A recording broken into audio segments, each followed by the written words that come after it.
fonctionnement des systèmes olfactifs et gustatifs. Le système olfactif fonctionne comme suit.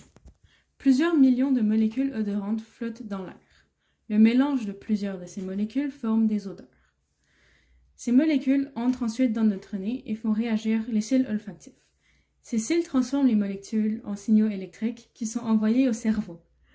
Le cerveau les reçoit et les décode, ce qui nous permet de reconnaître les odeurs car elles ont chacune un signal électrique différent.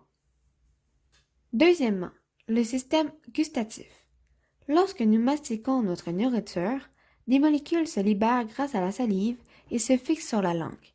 Les récepteurs, qui sont les nerfs se trouvant dans les bourgeons gustatifs, captent les molécules et envoient l'information au cerveau.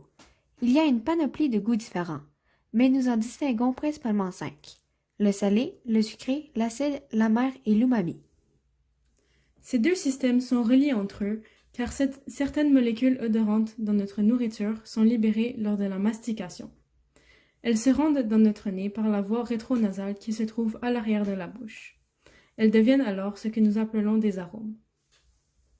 L'ensemble des goûts, odeurs et arômes, en plus d'autres facteurs comme la température et la texture, forment donc les saveurs.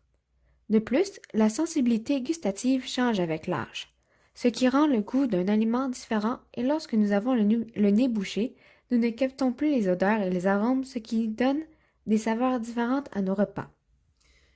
Grâce à nos systèmes olfactifs et gustatifs, nous avons accès à une grande variété de goûts, d'odeurs et d'arômes, et à cela, il faut ajouter le fait que notre perception de ces goûts change. Puis, vous aurez une diversité sans fin.